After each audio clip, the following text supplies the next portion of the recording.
The Kingdom of Eloria. Once upon a time, in a distant land, there was a kingdom called Eloria.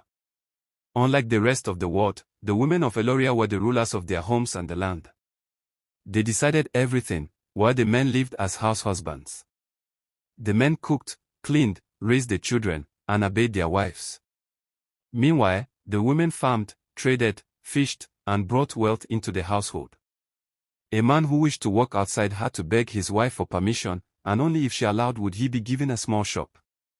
In Eloria, women were allowed to marry multiple husbands. Most women had at least 4 men in their homes, yet they still sought more. On the other hand, a man was forbidden to marry more than one wife. If caught, he was punished severely. The ruler of Eloria was Queen Zoria, a woman feared and admired. She had already married 25 men, but still, she wasn't satisfied. One day, she saw a handsome stranger named Kale, who had come seeking a better life. Queen Zoria was captivated by him and invited him to her palace. Her husbands were furious. "My queen," they begged, "we are already many. Why must you take another husband?" But Zoria scolded them. "Do not question me. Women are free by nature. I will do what I please." Her husbands left in sorrow, helpless to change her mind. Yet not all women in Eloria lived this way. There was one unusual couple, Lady Erin and her husband Daran. Unlike the others, Erin loved her husband deeply and refused to take another man. She even shared household chores with him, washing clothes in public. The women mocked her. Abomination. One day you will learn. No woman in this land stays with one husband forever.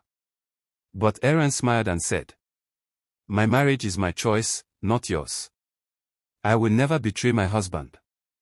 The other women despised her loyalty, because it reminded their own husbands of what they were missing. There was an old man in the kingdom named Aaron, who never married. His family believed the customs of Eloria were wrong. Aaron often told the younger men how this strange order began. Long ago, Eloria had been attacked by enemies. The men fought bravely, but failed. Then the women tried a different plan. They used their charm to distract and weaken the invaders.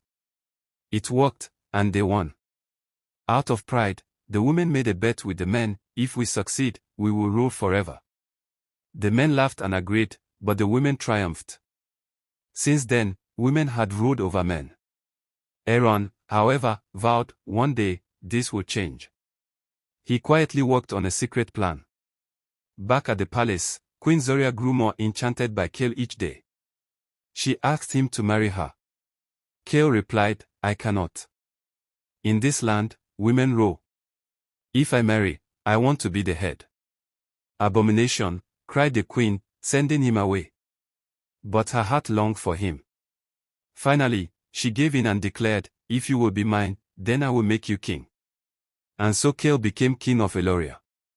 But after marriage, Kale revealed his true nature. He began commanding Zoria to fetch water, cook, and wash clothes. Her 25 husbands mocked her. "Now you taste your own medicine." Kale then decreed that all men in Eloria would once again be the head of their homes. The men rejoiced and made their wives slaves in return. It was then revealed, Kale was none other than Aaron's son, the hidden plan fulfilled. Lessons of balance. Life became unbearable for the women. For the first time, they realized how much they had hurt their husbands by ruling with arrogance. Only Lady Erin was treated kindly, for she had always respected Daran even when she held power. At last, the women gathered in secret.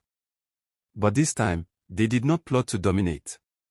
Instead, they admitted their mistakes and sought forgiveness. With wisdom, they overthrew Kale and restored peace. Yet the women decided never again to abuse their authority. They made Lady Erin and Daran part of the royal family, showing that love and equality should rule above pride. From that day forward, men and women in Eloria shared responsibilities and lived together in harmony. Moral of the story: power without humility leads to destruction. Love and respect between partners build lasting peace. True leadership is not about domination, it is about balance, kindness, and loyalty. Thanks for watching. Please subscribe to my YouTube channel. See you in my next story.